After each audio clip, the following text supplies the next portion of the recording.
सल्लल्लाहु अलैहि हबीबी मोहम्मद सलाम सैयदना मोहम्मद मुस्तफ़ा सल्लल्लाहु अलैहि वसल्लम पर और आपकी आले पाक पर। व्यूअर्स, वेलकम करता हूं आपको आपके अपने चैनल एग्रो कंसल्टेंट ज़िया में।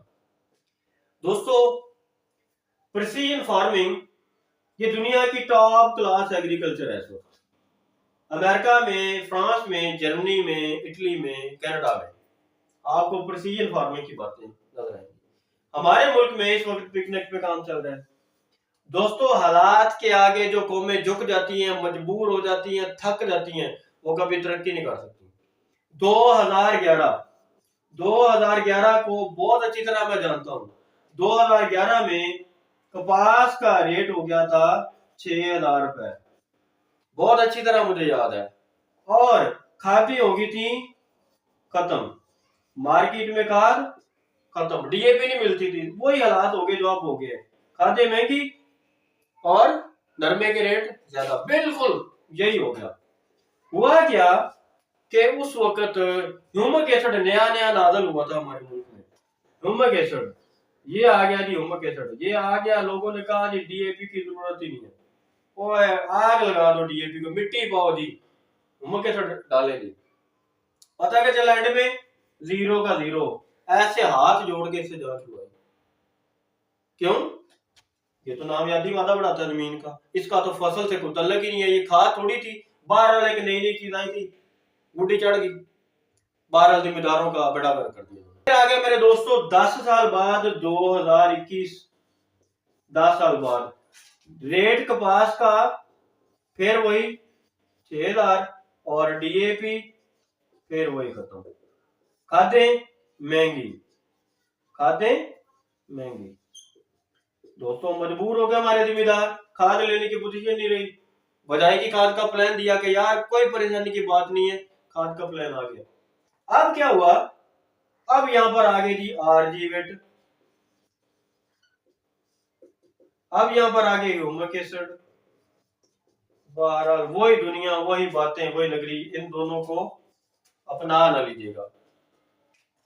ये डीएपी के मुतबादिल नहीं है, खादे नहीं है, ये नामियाती मादा बढ़ाएंगे।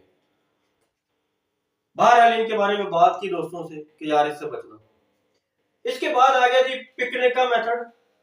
पिकनिक के मेथड को बहुत पसंद करता हूं, बहुत अच्छी चीज है। लेकिन पिकनिक के बारे में जब तारफ करवाया ना लोगों ने, जिन दोस्तों ने भी इसके बारे में बात की, और पूरी दुनिया का मेथड है, ये पाकिस्तान ने इजाद नहीं किया हुआ, ये पूरी दुनिया में चल रहा है। हम आंखें बंद करके बैठ जाते हैं, ऐसा नहीं चलता काम। पिकनिक का असूल क्या है? पिकनिक कहती है कि आप कुदरती तरीके से फसलें उगाएं। कुदरती तरीके से जब आप फसलें उगाते हैं तो उसमें एक बड़ी चीज जो चाहिए होती है कि नामियाती मादा ये आपकी जमीन में वाफर हो, 2 से 3% होना चाहिए। इसमें मल्चिंग करवाते हैं, सब बाकियात कुतर कर अंदर ही डालते हैं, वेस्ट डिकम्पोजर डालते हैं, वर्मी कंपोस्ट डालते हैं, यीस्ट, फर्मेंटेशन, गोबर, पोल्ट्री, सारा कुछ इस्तेमाल करते हैं। साइंस क्या है पिकनिक में? पिकनिक में साइंस ये है कि ये फसल खड़ी है कपास की, मिसाल दे रहा हूं, कपास का ये पौधा है, इसने 16 की 16 खादें ली हुई हैं। मैंने इसको कुतर दिया, कुतर कर मैंने इसको जमीन में मिला दिया, यहां मैंने लगा दी गंदम। अब यही खाद गंदम में चली जाएगी, जितनी कपास की जरूरत थी वही जमीन में चलेगी, वो गंदम में चलेगी। अब हुआ क्या कि यूरोप में, अमेरिका में तो ये बातें आती हैं समझ में, पाकिस्तान में ऐसा नहीं होगा। पाकिस्तान की जमीन में नामियाती मादा है ही नहीं, भूखी है ये जमीन।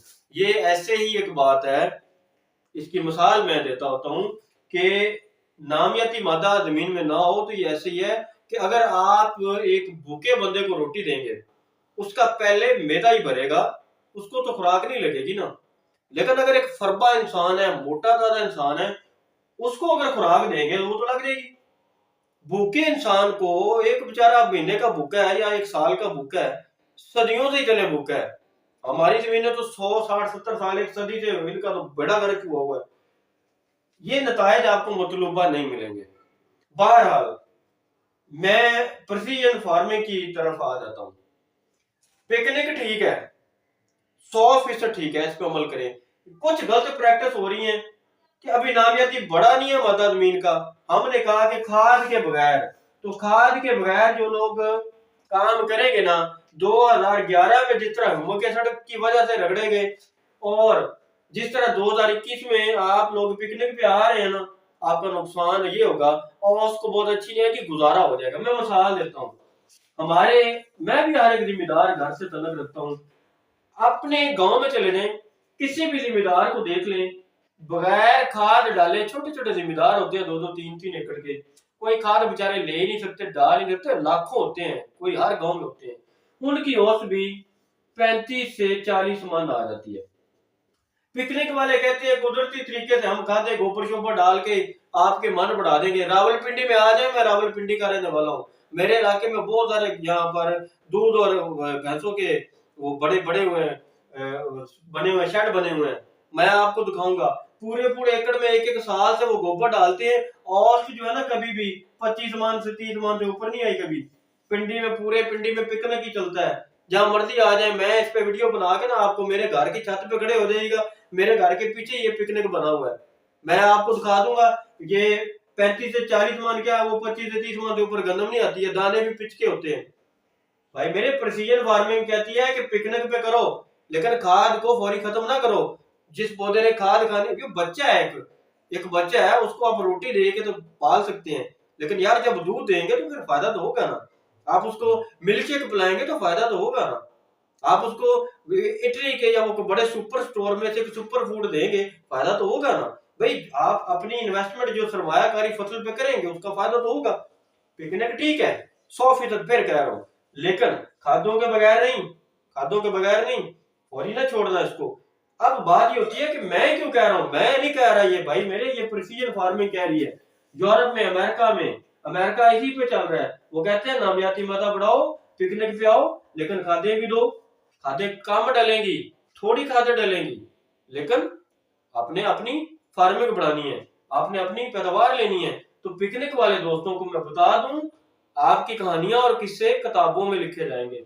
जिस तरह 2011 में हुमक एसिड की वजह से लोग हमारे परेशान हुए, यार दोस्तों अगर नामियाती मादा बढ़ाने से हमारी पैदावार आ सकती है तो अकेले हुमक एसिड या आरजीविट को ही डाल लो यार, फिर खादे क्यों डालते हो जमीनों में, समझ गए होंगे मेरी बात आप। अब पिकनिक वाले एक और भी गलत टेक्नोलॉजी पे लगे हुए हैं, ये भी एक काम कर बेड बनवा रहे हैं यार। पाकिस्तान की तहकीक है, पाकिस्तान में वाटर मैनेजमेंट डिपार्टमेंट ने एक रेज्ड बेड की फरो टेक्नोलॉजी बनाई थी बफर जोन के साथ, वाटर मैनेजमेंट ने, वो 5 से बल्कि 4 से 5 इंच उसकी हाइट होती थी उस बेड की। इसके ऊपर अगर आप बेड बनाते हैं तो वो तो बेड, जब आप मसाल है ये 9 इंच का आपने बेड बना दिया, इसकी हाइट क्या है जी 9 इंच, 5 इंच तक आपने यहाँ पर फ्लड करनी है ना खादें, हमने जितनी टेक्नोलॉजी डिस्कस की है, तो यार ये तो सारी खादें यहाँ नीचे चली जाएंगी ना, पौधे की तो जड़ इधर ऊपर होती है 3 से 4 इंच में, तो ये जो नीचे खादें जा रही हैं इनका कौन पुरसाने हाल होगा, आपकी 80% खाद तो नीचे बह जाएगी। और कितनी शर्त भी इतनी क्या जरूरी है कि 9 इंच का गंदम के लिए बेड बनाए। अब आ जाते हैं इस बात पे कि 9 इंच का बेड इसके खिलाफ क्यों है। चावल की फसल पाकिस्तान में लगती है, जापान में तो लगती नहीं है। 9 इंच पर हम इसमें पौधा लगाते हैं, ये एक चावल का पौधा है, ये एक 9 इंच है जी मिसाल है, एक ये पौधा है, एक ये पौधा है, इनका भी 9 इंच का फासला है, पूरे पाकिस्तान में लगता है। चावल इतने मन ले रहे हैं, गंदम में और चावल में जमीन आसमान का फर्क नहीं है, एक ही चीजें हैं। गंदम भी आप 9 इंच पे लगा सकते हैं, कोई बड़ी साइंस नहीं है, इतनी बड़ी कौन सी साइंस है कि आसमान से आ गई है। 50 किलो बीज क्यों डालते हैं कि हमारे लोग चावल का तो पौधा लगा लेते हैं, गंदम में हमारी रवायत है कि हम ये काम नहीं करते। 100% गंदम में आप यही काम कर लें, उतने ही पौधे होंगे, उतनी टिलरिंग होगी, उतनी ही पैदावार होगी। पिकने की ये टेक्नोलॉजी ठीक है, 100% एग्री करता हूँ, 100% एग्री करता हूँ, लेकिन जब आपने बेड बनवा दिए 2.5 या 4-4 फुट के, हर बेड के दरमियान 2.5 फुट जगह आपने छोड़ दी, 2.5 फुट, मुझे ये बताएं चावल में तो पूरे फील्ड में पौधे लगे हुए थे, औसत आ रही है कितनी, 50 से 60 मन, गन्नम की भी इतनी औसत आती हमारी 50 से 60 मन। जब 2.5 फुट पे पिकनिक पे पौधे लगा दिए तो मुझे बताएं 2 कनाल जगह तो निकल गई, कितने बेड बनेंगे, 2 कनाल जगह भी निकल गई, प्लांट पॉपुलेशन कैसे पूरी होगी, डेफिनेटली कम होगी। अच्छा जब चावल में आप 50 मन नहीं ले सके तो गन्नम में 100 मन कैसे ले लेंगे, आपकी औसत आएगी 25 से 30 मन। और मैं यहाँ पर आऊँ रिकॉर्ड कर रहा हूँ, धान में जितने दोस्तों ने मेरे ने किया था, अमजद भाई हासनपुर से 12 एकड़ लगाए थे, 25 मन की धान की औसत आई थी मेरे दोस्तों। ये तो मैं विद रेफरेंस बात कर रहा हूँ, हजारों में मेरे दोस्त। धान में एवरेज कम होगी बेड की वजह से, 2 कनाल जगह तो हमारे बेड की वो नालियां ले गए। आप फ्लैट ले जाओ यार फसल को, इतनी 2 इंच की जड़ें होती हैं, बेड बनाना कोई शर्त तो नहीं है। आप जिस तरह धान फ्लैट फील्ड में लगाते हैं, गन्नम आप फ्लैट फील्ड में लगा लें, कोई इसमें बेड बनाने की और वो फ्लाईओवर बनाने की क्या जरूरत है। 9 इंच पे पौधा लगाए यार, हाथ से लगाए, दाने लगाए, कोई इश्यू नहीं है। अपने मशीन से लगाए, पिकने की बात ठीक है, लेकिन उसमें बेड बनाना तो कोई शर्त नहीं है। वो जी हमने बेड बनाने हैं, हमारी कपास के भी हमने इसमें लगानी है। कैसे कपास लगाएंगे, मैं देखूंगा जब कपास लगेगी। गर्मी होती है मेरे भाई, बहुत ज्यादा गर्मी होती है काटन के सीजन में, और कपास की जड़ 1-1 फुट जाती है नीचे। ये बेड बैठ जाएंगे आपके। हम भी जिम्मेदार हैं, हमने बड़े बड़े बेड, कभी आज तक हमने टिंडी, बैंगन और ये जो बेड सब्जी वाले हैं वहां तो कपास नहीं लगा सके हम आज तक। ये गन्नों वाले कौन से आगे भी कपास लगाने वाले, वो जी ऑर्गेनिक मैटर डाल देंगे। देखेंगे हम जब ऑर्गेनिक मैटर डलेगा तो, चैलेंज नहीं कर रहा, लेकिन ये डिफेक्ट आएगा। अगर नामियाती मादा भरपूर हो तो कितना हो, 2 से 3%। 2 से 3% नामियाती मादा बढ़ाने के लिए 10 साल लगते हैं मेरे भाइयों, 10 साल। फिर जाकर 2 से 3% होता है, पहले ही साल नहीं होता कि बेड बना देंगे तो अगली कपास लग जाएगी। कर लेना दोस्त, कर ले। मेरा काम है आपको बता देना ये चीज। कहां से मैंने सीखी है, प्रिसीजन फार्मिंग से। अमेरिका में हो रही है यार, मैंने आपको जो बात बताई है, थोड़ी अपनी बात बता रहा हूँ। मेरी किसी से कोई दुश्मनी नहीं है, लेकिन मेरे दोस्त पिकनिक पे लग गए हैं तो ये बेड बना रहे हैं। एक ऐसी प्रैक्टिस है जिसकी तहकीक भी नहीं है, यानी मुझे पिकनिक वाला कोई साइंसदान ये बता दे तो उसने बेड बना के 60 मन गंदम ले ली थी, और उसके बाद उसने कपास लगाई, और कपास भी उसकी 30 मन आ गई। कोई रिसर्च पेपर तो देना यार, बताएं तुझे कि ये हमने पब्लिश कर दिया है, ये वर्ल्ड ओवर पब्लिश हो गया है। होना ही नहीं है यार, आंखें बंद करके हम नहीं चल सकते। इंडिया हमारे साथ बैठा है, उनकी तो नहीं आ गई इतनी ज्यादा, और ना ही अमेरिका में आ गई। अमेरिका में पिकनिक क्यों नहीं चलता, हम तो भाई यहाँ एशिया में बैठे हैं। अच्छा, अफ्रीका में क्यों नहीं आ गई, अफ्रीका में बिल गेट्स डील कर रहा है बहुत सारे प्रोजेक्ट को, वो क्यों नहीं पिकनिक को वहां लेके बैठ गया। अफ्रीकी तो अमीर नहीं हो गए, अमेरिका में तो इनकलाब नहीं लेके आया पिकनिक में। यार मेरे दोस्तों, ये प्रोजेक्ट होते हैं, जिनके प्रोजेक्ट होते हैं उन्होंने बड़े बड़े बिलियंस के प्रोजेक्ट लिए होते हैं, रगड़ा निकलता है हमारे जिम्मेदार का। पिकनिक की सारी बातें ठीक है, गंदम के लिए ठीक है, नामियाती मादा दें, लेकिन खादों को खत्म नहीं करना। खाद दें, खाद के बगैर आप फसल की पैदावार नहीं ले सकते, क्योंकि हमारी जमीनों में नामियाती मादा कम है। अगर ये बढ़ भी जाए, अगर ये बढ़ भी जाए तो यूरोप वाले तो खादे नहीं छोड़ के बैठे हुए। यूरोप में या अमेरिका में कभी आपने सुना कि खादे छोड़ दी उन्होंने, सवाल ही नहीं पता होता। मेरे भाई दुनिया में ऐसा नहीं हुआ मुमकिन, पहले नामियाती मादा बढ़ाए फिर भी खाद कम देनी पड़ती है, आधी हो जाती है खादें। भारत, मेरा मकसद था कि प्रिसीजन फार्मिंग में आपको बताओ कि दुनिया क्या कर रही है, पिकनिक में हम क्या कर रहे हैं। तो हमारी मजबूरी है, अब जिम्मेदार के पास खाद शॉर्ट है, लेकिन अब हम कह रहे हैं जी पिकनिक पिकनिक पिकनिक। मेरे दोस्तों, अपने हालात के आगे ना झुका करें। आपको गंदम का एक अच्छा प्लान दिए, पिकनिक की जो बातें ठीक है वो मैंने आपको बता दी है। टेक्नोलॉजी ठीक है, टेक्नोलॉजी में कोई शक नहीं है, जो गलतियां हैं उनसे अवॉइड करें। बेड के बारे में मैं गंदम के लिए रेकमेंड नहीं करता, इतना बड़ा बेड पाकिस्तान की तारीख में कभी गंदम के लिए रिकमेंड नहीं किया गया। एक वर्ल्ड ओवर ही नहीं रिकमेंड, पूरी दुनिया में गंदम के लिए 8 से 9 इंच बेड नहीं रिकमेंड किया गया। फ्लैट सोइंग करें, फ्लैट सोइंग करें गंदम की, इसके लिए बेड ना बनाए। 100% आप कामयाब होंगे, नुकसान हो जाए तो मैं जिम्मेदार हूँ। पिकनिक वालों ही की बात पे अमल कर लें, लेकिन फ्लैट बेड पे हैं, फ्लैट स्विंग पे हैं। कपास पे आप बेड बनाएं, कपास के बेड में गन्नम लगा सकते हैं आप। कपास के बेड में गन्नम इसलिए लगा सकते हैं कि उसकी जड़ें ऊपर होती हैं, जो तो जीरो ड्रिल से भी हम लगा लेते हैं, लेकिन गन्नम के बेड में कपास नहीं लगेगी। कपास को भुरभुरी जमीन चाहिए होती है, यानी कपास उल्टा काम ना करें। अब वो डिस्के लगा रहे हैं लोग, वो हैरो चला रहे हैं, चिजल प्लो चला रहे हैं, वो जी बेड तैयार हो रहे हैं। यार ये काम गंदम पे करें, कपास पे कीजिएगा, कपास पे फ्लो करें। डीप फ्लोइंग तो कपास के लिए, कमाद के लिए, मकई के लिए, ये गंदम के लिए तो पूरी दुनिया कहती है जीरो ड्रिल करो। हमारे उल्टे ही काम है सारे, यानी गंदम के लिए जीरो ड्रिल रिकमेंडेड है, हमने वहां पर बार एरो, चिजल और वो पता नहीं सब साइलर चलवा दिए। पूरी दुनिया कहती है कपास के लिए ये रिकमेंड करो, और दुनिया कहती है गंदम के लिए जीरो ड्रिल इस्तेमाल करो। हम वो रोक दिया। उल्टा काम नहीं है, उल्टी गंगा बह रहे हैं। थोड़ी सी ये बेड वाली चीज निकाल दे, बाकी पिकनिक ठीक है, और खादे नहीं छोड़नी है, खादे देनी है। मेरा ख्याल है कि आपको इन चीजों से समझ आ गई होगी। मेरे एक बड़ा मसला है कि मेरे पीछे लोग मेरे पड़ जाते हैं। मेरा काम होता है कि थोड़ी सी चीजों को खोल दिया जाए। मैं अपनी तनकीद इसलिए पेश करता हूँ कि चीजों को खोल दिया जाए, हमारे दोस्तों को इन चीजों का पता चल जाए कि यार ये भी है, यानी कितना अच्छा होगा। आप उसको गौर कीजिएगा, पिकनिक वाले मेथड पे आप आगे, बड़ी बात है, फ्लैट सोइंग करें ना इसकी, गंदम की। अच्छा, पिकनिक वाले तरीके पे आगे, आपकी खादें इस्तेमाल हो रही थी 23,000 रुपए की। मैं अपने तरीके से बता रहा हूँ कि मैंने अपने तरीके में 23,000 की खाद डलवाई।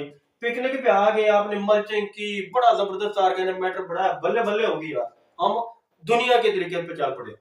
हमारी खाद का खर्चा बड़े आराम से 15,000 हो जाएगा, फिर अगले साल 10,000 हो जाएगा। इससे कम नहीं जा सकते हम। क्यों? अगर इससे काम जाएंगे तो हमारी औसत भी तो काम हो जाएगी ना। हमने औसत बढ़ानी है। इतनी खाद के साथ और पिकनिक के साथ आप चलेंगे तो यकीन है 80 से 100 मन पैदावार भी रहेगी, और इतनी खाद से ही आपको ये मिल जाएगी। पिकनिक का और प्रिसीजन फार्मिंग का ये मेथड है। मैंने ये बताना था कि प्रिसीजन फार्मिंग कहती है कि खाद भी दो, आधी दो, पिकनिक पे भी चलो, फायदा हो जाएगा। जो दोस्त इस चीज को समझ गए हो वो 1 एकड़ सिर्फ मेरे कहने पर लगा लें, यानी पिकनिक के मुताबिक ही काम कर लें, लेकिन 1 एकड़ पे लगा लें, और वाकई ही आप कम दानों से भी अच्छी पैदावार ले सकते हैं। 9-9 इंच पे पौधा लगा दें, कोई इशू नहीं है। बहरहाल उम्मीद करता हूँ ये आप दोस्तों के लिए एक मैंने प्लान डिस्कस किया है। खुदारा थोड़ा सा हाथ होला रखिएगा, मेरे साथ लड़ ना पड़िएगा, मुझे डर लगा रहता है लोगों का। अगर ये बात ना करता, ये प्रिसीजन फार्मिंग की बात आपको ना बताता कि अमेरिका में, यूरोप में यार ये हो रहा है, पिकनिक को इस तरह इस्तेमाल किया जा रहा है, तो फिर भी बात जानती थी। बहरहाल मैंने किसी को चैलेंज नहीं किया, मेरा कोई इतराज नहीं है। पिकनिक को बार बार कह रहा हूँ कि परफेक्ट टेक्नोलॉजी है, बल्ले बल्ले है, तरीका चेंज करें। गंदम को बेड पे ना लगाएं, फ्लैट पे लेके आए, ये छोटे बेड पे लेके आए। और ये कोई शर्त नहीं है कि एक दफा बेड बना दिया तो उसको में फिर हाल ही नहीं चलाना। कपास के लिए डिप्लॉइंग करनी पड़ेगी आपको, ये जरूरी करनी पड़ेगी आपको। और देखिए हर फसल का अपना बेड होता है। अब आप मकई को तो इस बेड पे नहीं इस तरह लगा सकते, आप फ्लैट करें, गंदम को फ्लैट लगाएं, उसके ऊपर पराली डाल दें, सारी गंदम निकलेगी यार बाहर आपकी, उगेगी, कोई इशू नहीं है, बेफिक्र हो जाए। दोस्तों, अल्लाह ताला मेरे आज के इस लेक्चर को नफा बख्शी बनाए, ये कोई तनकीद नहीं है, हमने मिल के चलना है पाकिस्तान के लिए। तो जो दोस्त पिकनिक पे काम कर रहे हैं, अगर वो, अच्छा यहाँ पर एक चीज और भी बता दूं, मिसाल दीजिए कि बेरी हो जाती है जी टिब्बे में, एक मैंने वीडियो देखी, भाई टिब्बे में बेरी तो हो जाती है, गंदम तो नहीं होती ना। बाग के लिए ठीक है, ये परफेक्ट चीज है, उसमें खादें भी कम इस्तेमाल होती हैं, फोलियर हम कर सकते हैं। लेकिन ये जो फसलें, अब धान तो नहीं टिब्बे में होती। मेरा दोस्तों हर चीज की मिसाल ऐसी ना, अभी तो प्रोजेक्ट चल रहा है ना, अभी बड़ी बड़ी कहानियां सुनने को मिलेंगी। पाकिस्तान में एक प्रोजेक्ट चला था, कौन सा भला, बायोलैब वाला, जिसके बारे में मैं आज मेहनत कर रहा हूँ, हुकूमत का काम था। वो प्रोजेक्ट जब चला था तो बड़ी बल्ले बल्ले होगी, वाह जी वाह, कीड़े छोड़ दिए, स्प्रे नहीं करनी पड़ी। बाद में पता चला वो लैब ही घूम गई, उस लैब को जलील कर दिया गया। कैसे? शुगर मिलों को दे दी थी वो लैब। शुगर मिलों वालों ने क्या किया, उन्होंने नाकस कार्ड तैयार किए और कागजों में भर दिए जी, हमने 25,000 बना दिए, 50,000 बना दिए, हमने लाख बना दिए, 30 लाख बना दिए, फील्ड में कुछ भी नहीं था। ऐसे कोई इक्का दुक्का कार्ड मिल गए थे कुछ दोस्तों के पास। नुकसान क्या हुआ, प्रोजेक्ट जब तक चल रहा था बल्ले बल्ले हो रही थी, जब प्रोजेक्ट खत्म हो गया तो लैब ही नहीं नजर आई कोई कि भाई लैब किधर है। तो यार ये प्रोजेक्ट जब चल रहे होते हैं तो इस तरह की धूमधाम आती रहती है। मैं आपको ईमानदारी से बताऊं, कई प्रोडक्ट मैं आपको रिकमेंड करता हूँ, खुदा की जात गवाह है कि मेरे प्रोडक्ट पे भी कंप्लेंट आ जाते हैं कभी कभी। मैं यकीन जाने के कभी भी नहीं कहता कि आई एम परफेक्ट, हर चीज परफेक्ट नहीं होती है। हर कई ऐसे दोस्त हो सकते हैं जो मुझसे बड़े खफा भी होंगे, हर चीज अच्छी तो नहीं होती है। मसाले दे देता हूँ मैं कुछ आपको कि चले जी इसका रिजल्ट अच्छा आ गया। मैं कहता होता हूँ अगर एक का रिजल्ट अच्छा आ गया ना तो फिर प्रोडक्ट में कमी नहीं है, फिर हमारे को तरीके में कमी होगी। लेकिन बात सुने, परफेक्ट कुछ भी नहीं होता। पिकनिक परफेक्ट है, बार बार कह रहा हूँ। तरीका तहकीक के मुताबिक करें। तहकीक कहती है कि गंदम को बेड पे इतनी ऊंची ऊपर पे ना लेके आए, मीडियम बेड पे ले, अगर लेके आना, अगर वो भी जमीन में नमकियात है या नमी ज्यादा है, वरना फ्लैट पे लेके आए। गंदम को जीरो ड्रिल से लगाने का बात करती है तहकीक। तहकीक की बात कर रहा हूँ, अपनी बात नहीं कर रहा। गंदम के लिए तहकीक क्या कहती है कि इसको फ्लैट सोइंग करें, जीरो ड्रिल पे लगाएं, कोई इसमें वो चिजल चिजल रिकमेंडेड नहीं है। या फिर क्या करें, आप इसको अगर नमकियात है जमीन में या नमी है तो फिर क्या है, बफर जोन वाली ड्रिल लें, बफर जोन वाली ड्रिल। यार ये तहकीक ने रिकमेंड की है ये चीजें, तो तहकीक को तो हम चैलेंज नहीं कर सकते ना, तहकीक के साथ चलना चाहिए ना। ये पूरे 50 साल लगे होते हैं तहकीक पे, इसके बकायदा रिसर्च पेपर पब्लिश हुए हैं, पूरी दुनिया मानती है तहकीक को। अमेरिका तो भाई इस पिकनिक पे नहीं चलता, सीधी सी बात है। यूरोप भी नहीं चलता और चाइना भी नहीं चलता। दुनिया की मशतें यही हैं ज़राअत में। तो ज़राअत इतनी अंधी नहीं है कि पाकिस्तान में कोई ऐसी कोई रॉकेट साइंस आ गई है कि दुनिया को पता ही नहीं है उसका। तो भाई हम इतने सियाने भी नहीं है, इतने हम जदीद नहीं है। यानी पाकिस्तान में ऐसी टेक्नोलॉजी आ गई कि खादों के बगैर ही बल्ले बल्ले हो गया है, ऐसा सवाल ही नहीं पैदा होता। अगर ऐसा हो जाता तो ये पहले अमेरिका पे होता, फिर चांद पे सारी काम हो जाते। खादों के बगैर अगर काम चल रहा है ना तो चांद पे अब तक दुनिया बहुत आगे चली जाती, चांद पे गंदम हो रही होती। इतना नहीं है बहुत एडवांस अभी हम हुए। अभी तो हमें भाई पानी नहीं पीना आता सही तरह, मैं सीधी बात को हमें तो पता ही नहीं है फसलों में खादों की जरूरत कैसे मालूम करते हैं। तो ये तनकीद करने का मकसद ये है कि दुनिया के साथ चलें, आके बंद करके ना चलें। ये बंद गली में ना धकेले जाए हम। ये खादें महंगी होती हैं तो जिम्मेदार का नुकसान हो जाता है। 2011 में भी हुआ था, 2021 में भी हो रहा है। खादें देनी है मेरे दोस्तों, लेकिन अपना स्ट्रेटजी चेंज कर लें, तजाबी खादों की तरफ आ जाएं, अपना प्लान चेंज करें, भी आधी दे लें, कुछ ना कुछ तो दें। और पिकनिक ठीक है लेकिन तरीके सही से इस्तेमाल करें। बहुत शुक्रिया, अल्लाह ताला आप फजल करे, करम करे, हमेशा खुश रहें। बार बार कह रहा हूँ ये तनकीद नहीं है, इल्म की बात है, मैंने कहा डिस्कस की जाए, क्योंकि हमारे जिम्मेदार पिकनिक को खादों की वजह से अडॉप्ट करें, बाकी उन्होंने इसके नतायज किसी ने भी नहीं देखे। कोई बागात पे ये ज्यादा कामयाब है, फसलों पे इतनी ज्यादा कामयाब इस तरह नहीं है जिस तरह हम खादों के बगैर, कुल्लू खादों के बगैर पिकनिक को अडॉप्ट मत करें। अल्लाह ताला आप फजल करे, करम करे। बहुत शुक्रिया, सलामत रहें, दुआ दे दीजिएगा, खुश रहें। पाकिस्तान जिंदाबाद, कायद आजम पाइंदाबाद।